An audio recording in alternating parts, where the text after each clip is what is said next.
வணக்கம். நான் அடுத்ததாக போன ட்ரிப் எங்கன்னு தெரியுமா? அதுதான் ப்ராசல்ஸ், பெல்ஜியம்.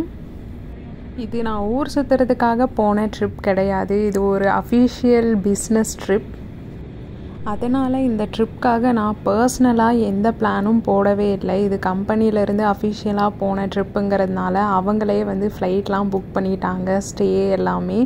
அதுக்கப்புறமா என் கூட 2 பேர் வந்தாங்களா, அவங்க கூடயே ட்ராவல் பண்ணதுனால நான் பெருசாக அங்கே எப்படி ட்ராவல் பண்ணணும் அப்படிங்கிற மாதிரி எந்த பிளானிங்கும் பண்ணல. இது ஒரு ஜாலியான ட்ரிப்.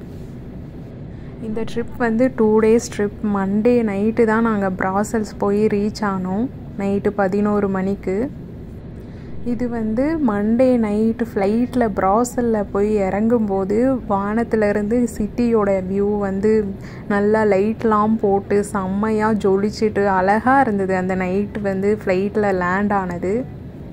எங்களுக்கு பெல்ஜியம் போகிறதுக்கு டைரக்ட் ஃப்ளைட் கிடைக்கல நாங்கள் பார்த்த அன்னைக்கு. அதனால் வார்சா போயிட்டு அங்கேருந்து மறுபடியும் பெல்ஜியமுக்கு போகிற மாதிரி தான் இருந்தது. இந்த ஃப்ளைட்டில் ரெஃப்ரெஷ்மெண்ட்லாம் கொடுத்தாங்க. யூஸ்வலாக நான் லோ காஸ்ட் ஏர்லைன் புக் பண்ணும்போது எனக்கு ரெஃப்ரெஷ்மெண்ட்லாம் இருக்காது. இது பெரிய ஏர்லைன் கம்பெனி புக் பண்ணதுனால இதில் ரெஃப்ரெஷ்மெண்ட் இருந்தது. அதுக்கப்புறமா ட்ரிங்க்ஸ், காஃபி அந்த மாதிரிலாம் கூட கொடுத்தாங்க.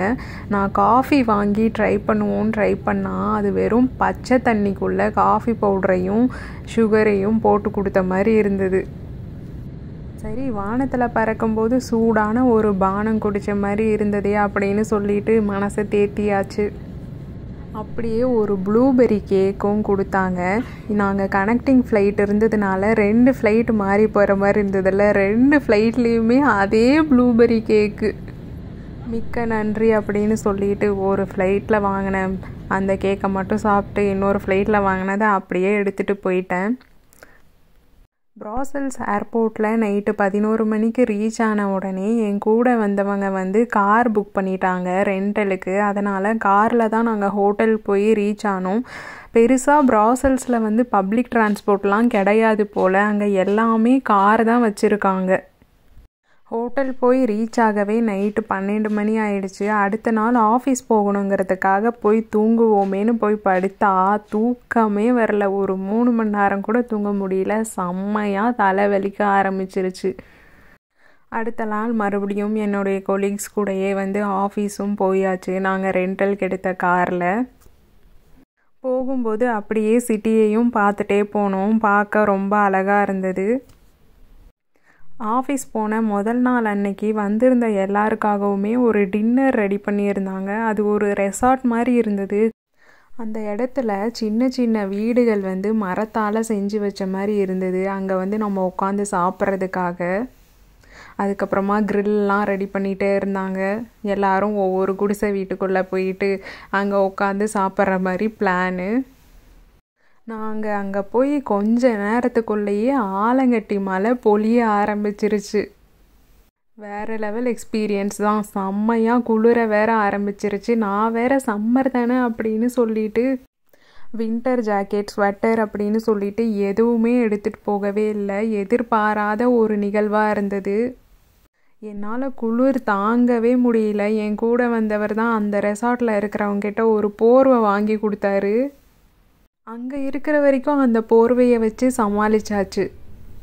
அங்கே ஈவினிங் ஒரு 2-3 hours ஸ்பெண்ட் பண்ணிவிட்டு டின்னர்லாம் சாப்பிட்டு முடிச்சுட்டு நாங்கள் ப்ராசல்ஸ்க்கு சுற்றி பார்க்க கிளம்பிட்டோம். அவங்க 2 பேருமே ஆல்ரெடி நிறைய தடவை ப்ராசல்ஸுக்கு போயிருக்காங்க. அவங்க எவ்வளோ ஸ்வீட்னா, நான் முதல் தடவை வந்திருக்கேன் அப்படிங்கிறதுக்காக எனக்காக என்னை மறுபடியும் கூப்பிட்டு போனாங்க. ரெசார்ட்லேருந்து சிட்டிக்கு ஒரு 30 minutes ட்ராவல் மாதிரி இருந்தது. அந்த கார் ட்ராவலுமே வேறு லெவலில் இருந்தது. 2 சைடும் ஃபுல்லாக க்ரீனரி, நடுவில் ஒரு டிரைவ் காரில் சூப்பராக இருந்தது. ப்ராசல்ஸில் நாங்கள் பார்க்க போன இடம் அதோடைய ஓல்ட் மார்க்கெட் ஸ்கொயர். இப்போ நீங்கள் பார்க்குறது தான் ப்ராசல்ஸ்லேயே மிகப்பெரிய அட்ராக்ஷன் தான்.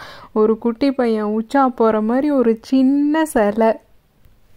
வேறு லெவலில் திங்க் பண்ணியிருக்காங்கல்ல. அதை பார்த்த உடனே யாரா உங்களுக்கு இந்த ஐடியா கொடுத்தது அப்படிங்கிற மாதிரி இருந்தது.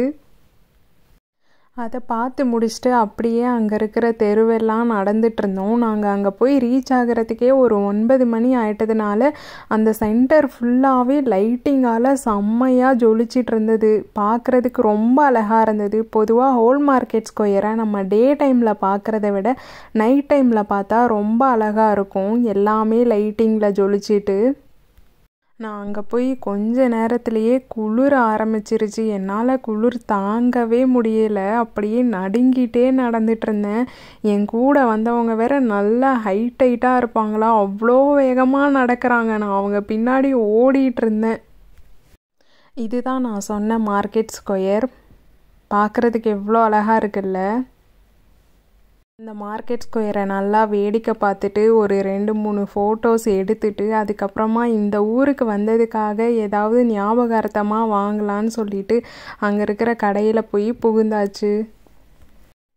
மார்க்கெட் ஸ்கொயரை சுற்றி பார்த்துட்டு அதுக்கப்புறமா அதுக்கு பக்கத்தில் இருக்கிற கெத்தட்ரலுக்கு போனோம். அது ஒரு 1.5 கிலோமீட்டர்ஸ் இருக்கும். அந்த வாக்குமே ரொம்ப நல்லா இருந்தது. என்ன குளிர் தான் தாங்க முடியல. அந்த கெத்தட்ரல் லைட்டிங்கில் செம்ம சூப்பராக இருந்தது. கடைசியாக நான் ப்ராகில் ஒரு கெத்தட்ரல் பார்த்துருந்தேன். அது அவ்வளோ பிரம்மாண்டமாக இருந்தது. ஆனால் அது டே டைமில் பார்க்குறதுக்கு தான் வாய்ப்பு கிடைச்சிது, நைட் டைமில் பார்க்க கிடைக்கல. இங்கே போகும்போது ஃபர்ஸ்ட் டைம் கெத்தட்ரல் லைட்டில் பார்த்தேன். சூப்பராக இருந்தது. ப்ராசல்ஸ் எதுக்கு ரொம்ப ஃபேமஸ்ன்னா சாக்லேட்ஸ்க்காங்க. அங்கே கிடைக்கிற மாதிரி சாக்லேட் வேறு எங்கேயுமே கிடைக்காது. அந்த சாக்லேட்டே டிஃப்ரெண்ட் டேஸ்ட்டாக இருக்கும்னு சொன்னாங்க. அதனால் அதையும் வாங்கிட்டு மறுபடியும் நாங்கள் ஹோட்டலுக்கு திரும்பி கிளம்பிட்டோம். அடுத்த நாளும் நாங்கள் ஆஃபீஸ் போக வேண்டியதாக இருந்தது. ஆனால் அன்றைக்கி ஈவினிங் எங்களுக்கு ரிட்டர்ன் ஃப்ளைட் அப்படிங்கிறதுனால காலையிலேயே நாங்கள் ஹோட்டல்லேருந்து செக் அவுட் பண்ணிவிட்டு லக்கேஜெல்லாம் எடுத்துகிட்டே ஆஃபீஸ் போயாச்சு. ஈவினிங் ஆஃபீஸ்லேருந்து டைரெக்டாகவே ஏர்போர்ட்டுக்கு போயிட்டோம்.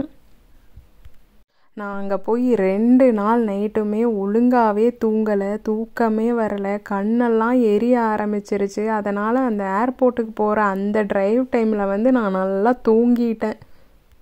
ஜென்ரலாக நான் ட்ராவலில் அந்த வியூஸ் எல்லாம் பார்க்கணும் அப்படின்னு ஆசைப்படுற ஒரு ஆள். ஆனால் அன்னைக்கு என்னால் அது பார்க்குறதுக்கு வாய்ப்பே கிடைக்கல. ப்ராசல்ஸ் ஏர்போர்ட்டு செம்ம பெருசாக இருந்ததுங்க. அவ்வளோ கேட்ஸு. நான் இவ்வளோ பெருசாக இருக்கும்னு எதிர்பார்க்கவே இல்லை. இதுதான் எல்லா யூரோப்பியன் கண்ட்ரீஸுக்கும் ஒரு சென்டரான பிளேஸு அப்படிங்கிறதுனால. போஸ்னானுக்கு திரும்பி வர்றதுக்குமே எங்களுக்கு டைரக்ட் ஃப்ளைட் இல்லை, கனெக்டிங் ஃப்ளைட்டு தான் இருந்தது. வார்சாக்கு தான் அதுக்கப்புறமா அங்கேருந்து போஸ்னானுக்கு வர்ற மாதிரி. அங்கே என்ன கூத்தாச்சுன்னா ப்ராசல்ஸில் ஃப்ளைட்டு ஒரு 45 மினிட்ஸ் டிலே ஆகிடுச்சு. அடுத்த கனெக்டிங் ஃப்ளைட்டுக்கு ஒரு 30 மினிட்ஸோ என்னமோ தான் இருந்தது. அடுத்த கனெக்டிங் ஃப்ளைட்டை பிடிக்க மாட்டோமான்னே தெரியல. ஒரே பரபரப்பாக இருந்தது. ஆனால் என்னென்னா கனெக்டிங் ஃப்ளைட்டையுமே டிலே தான் பண்ணி வச்சுருந்தாங்க. அதனால் நல்லதாக போச்சேன்னு சொல்லிட்டு கனெக்டிங் ஃப்ளைட்டை பிடிச்சி ஒரு வழியாக போஸ்னான் சேர்ந்தாச்சு. இதே மாதிரி இன்னும் சுவாரஸ்யமான நான் ட்ராவல் பண்ண கண்ட்ரீஸ் அதோடைய ஸ்டோரிஸை தெரிஞ்சுக்க மறக்காமல் என்னுடைய சேனலை சப்ஸ்கிரைப் பண்ணுங்கள், லைக் பண்ணுங்கள், உங்களுடைய ஃப்ரெண்ட்ஸுக்கு ஷேர் பண்ணுங்கள்.